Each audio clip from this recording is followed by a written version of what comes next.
আসসালামু আলাইকুম। নিপাস ওয়ার্ল্ডে আপনাদের সবাইকে স্বাগত জানাচ্ছি। আজকে আমি আপনাদের সাথে শেয়ার করব আমি যেইভাবে পিৎজা তৈরি করে থাকি সেই রেসিপিটাই। তো পিৎজা তৈরি করার জন্য প্রথমে আমি পিৎজার ডোটাকে রেডি করে নিব। এর জন্য প্রথমে আমি একটা বোলের মধ্যে কুসুম গরম পানি নিয়ে নিব।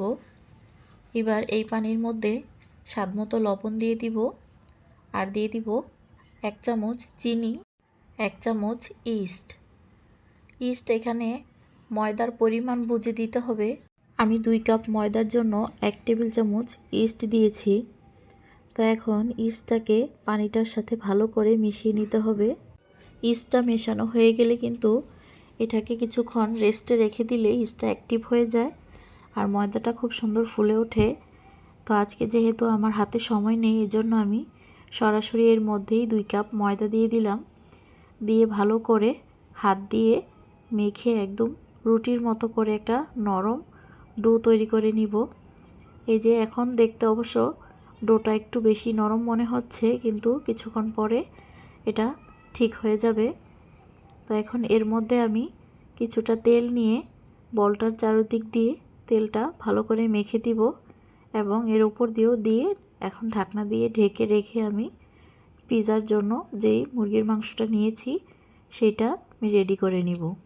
তো এখানে আমি মুরগির যে বুকের মাংসটা থাকে সেটাকে ভালো করে ধুয়ে ছোট ছোট করে কেটে পানি ঝরিয়ে রেখে দিয়েছিলাম। এখন এর মধ্যে সম্পূর্ণ মশলাগুলো দিয়ে দিব। এখানে আমি দিয়েছি আদা বাটা, রসুন বাটা, ধনিয়ার গুঁড়া, জিরার গুঁড়া, গরম মশলার গুঁড়া, আরও দিয়ে দিব হলুদের গুঁড়া, মরিচের গুঁড়া এবং স্বাদমতো লবণ। এখন মশলাগুলোকে ভালো করে মুরগির মাংসটার সাথে মাখিয়ে নিব। তো এইখানে মশলাগুলো যত ভালো করে মাখানো হবে ততই কিন্তু মাংসটা খেতে ভালো লাগবে। এই মুরগির মাংসটাকে যা যা মশলা দিয়ে মাখিয়েছি এইভাবে মাখিয়ে নিয়ে কিন্তু আপনারা চাইলে কাবাবও তৈরি করে খেতে পারেন। তো এর মধ্যে আমি আরও কিছু মশলা অ্যাড করব।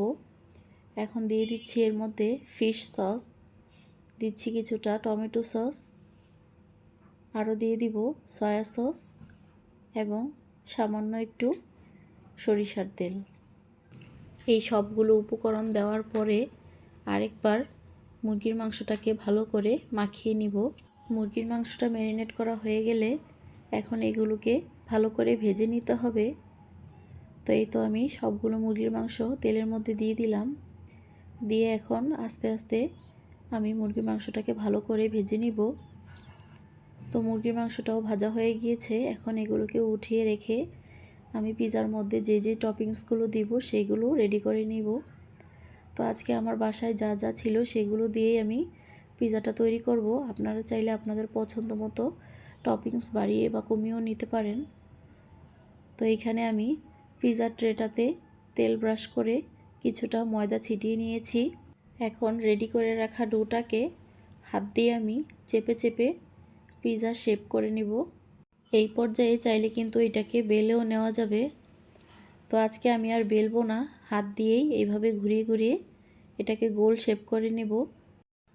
তো এই যে পিৎজার রুটিটা ভালো করে আমি গোল করে নিয়েছি। এখন এটাকে পিৎজার ট্রেটার মধ্যে নিয়ে একটা কাঁটা চামচের সাহায্যে ভালো করে কেচে নিব। কেচে নেওয়ার পরে এর মধ্যে আমি পিৎজার সসটা দিয়ে দিব। আজকে আমি কেনা সসটা ব্যবহার করছি, আপনারা চাইলে বাসায়ও পিৎজার সসটা তৈরি করে নিতে পারেন।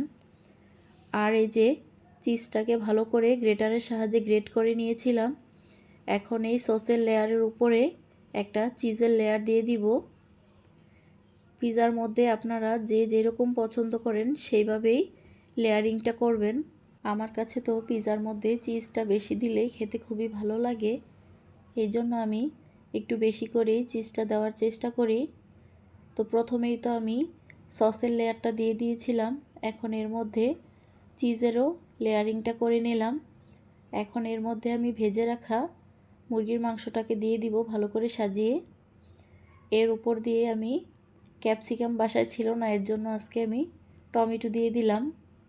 টমেটোগুলোকেও কিন্তু খুব সুন্দর করে একটা একটা করে সাজিয়ে দিয়ে দিয়েছি। এখন এর উপর দিয়ে কিছুটা রিং রিং করে পেঁয়াজও কেটে দিয়েছি। এখন এর উপরে আবারও চিজের লেয়ারটা দিয়ে দিব। আসলে পিৎজাটা হচ্ছে নিজেদের পছন্দের উপরে, আর লেয়ারিং আপনি যত বেশি করবেন, চিজ যত বেশি দিবেন, পিৎজা এমনিতেই খেতে ভালো লাগবে। তো এখানে আমি চিজটাও ভালো করে দিয়ে দিয়েছি। এখন এর উপর দিয়ে আমি মাশরুমটা দিয়ে দিব। এখানে আমি ক্যানের মাশরুমটা ব্যবহার করেছি। মাশরুমটা দেওয়ার পরে আমি আবারও চিজ দিয়ে দিব। আমার মেয়ে কিন্তু পিৎজার মধ্যে বেশি করে চিজ দিতে বলে। সব সময় পিৎজা বানানোর আগে বলবে আম্মু বেশি করে চিজ দিবে।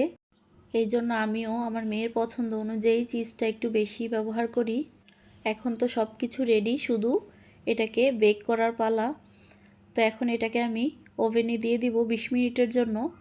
আপনারা চাইলে এটাকে চুলায়ও রেডি করতে পারেন। তো 20 মিনিট পর আমার পিৎজাটাও রেডি হয়ে গেল। পিৎজাটা কত সুন্দর হয়েছে অবশ্যই আপনারা তো দেখতেই পারতেছেন। তো এখন এটাকে কেটে নেওয়ার পালা। আমার বাচ্চারা তো বসে আছে কখন কাটবে আর ওরা কখন খাবে। আমার ভিডিওটা যদি আপনাদের কাছে ভালো লেগে থাকে তাহলে সাবস্ক্রাইব করে দিয়ে আমার চ্যানেলের সাথেই থাকবেন। লাইক কমেন্ট করে এবং শেয়ার করে অন্যদেরকেও দেখার সুযোগ করে দিবেন। তো আজ এই পর্যন্তই, দেখা হবে নতুন কোনো ভিডিওতে।